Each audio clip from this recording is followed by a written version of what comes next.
from Luwanga Communications Center. Communications creates communion.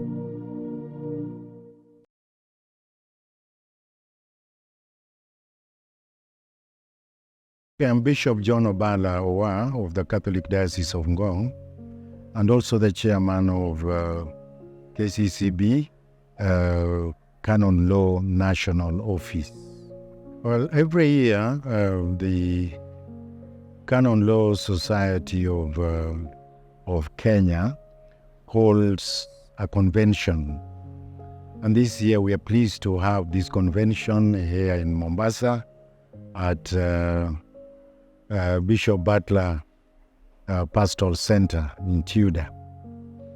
And our theme is legal and pastoral accompaniment of people of God during bereavement,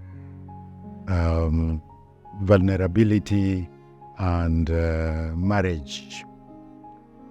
We every year propose the kind of themes that would address issues that are felt pastorally, because canon law is a pastoral tool to help address various issues that are of importance pastorally.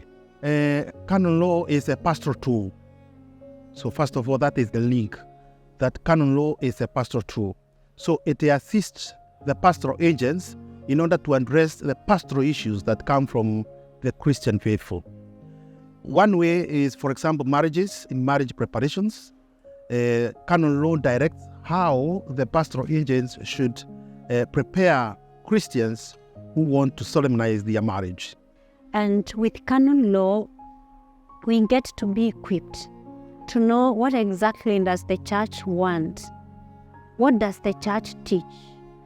In a manner that when we are serving the people of God there, we are able to do the right thing, we are able to deliver the right information, we are able also to inform others who do not have that knowledge. In tandem with the theme that we have chosen this year, because this year we are actually looking at the legal and also pastoral tools that we have in matters of accompaniment of a human person from childhood. We are talking of terms of safeguarding. We are going on into the formation of our people when it comes to accompanying them in the sacraments, up to the last part of it, the issues of and the topic of LGBTQ, which is part of it.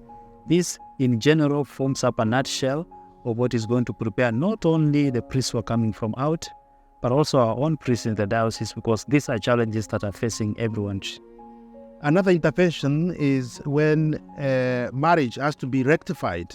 That is an invalid marriage, for example, celebrated in a civil way, and those Christians, they want it to be recognized by the church.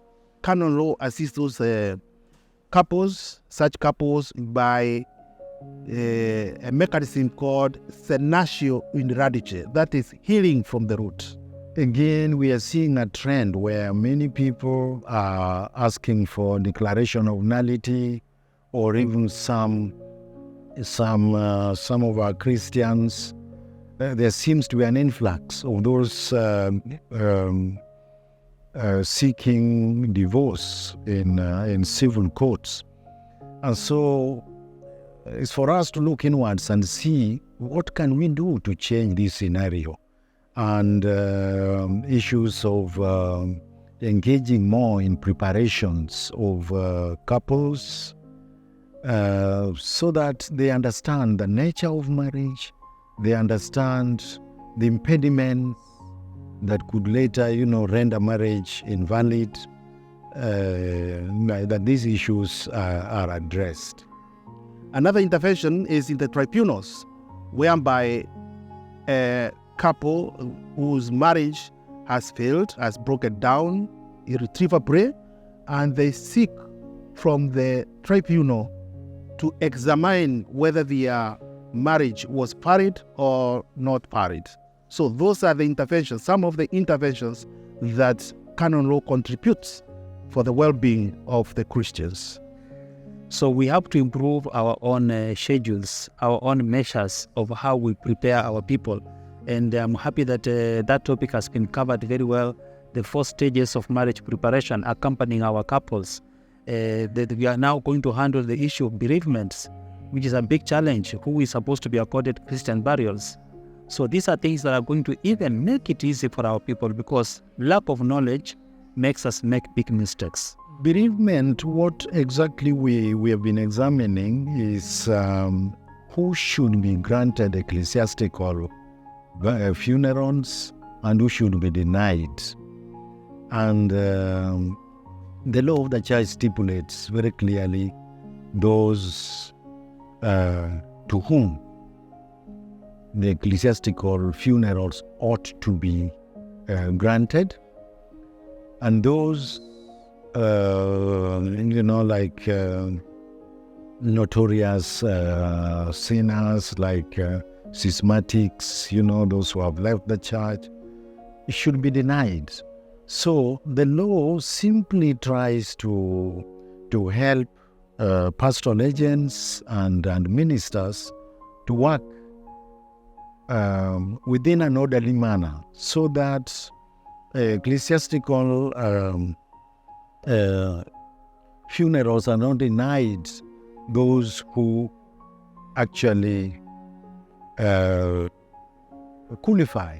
Again, there is the LGBTQ+, a topic that is hot and current and of great concern to us, because the Supreme Court gave a judgment that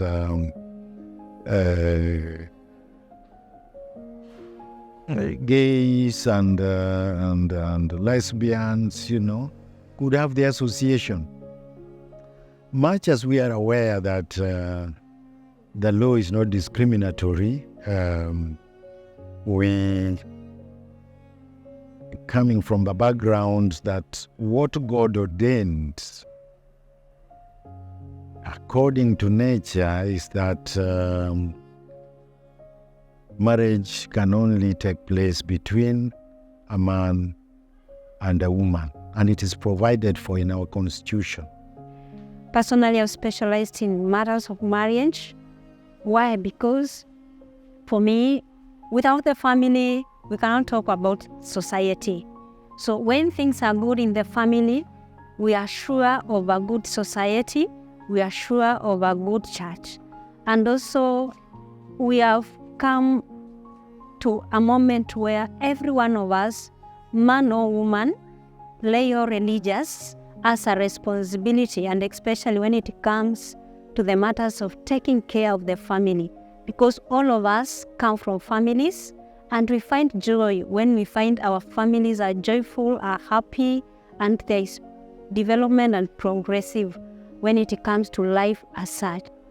And for that matter, Canon Law National Office, in cooperation with the Canon Law Society of Kenya, annually organizes a Canon Law Convention, whose one of the goals or objectives is ongoing formation of pastoral agents. These are clerics, that is priests, deacons, and also the religious men and women, as we have learned this year.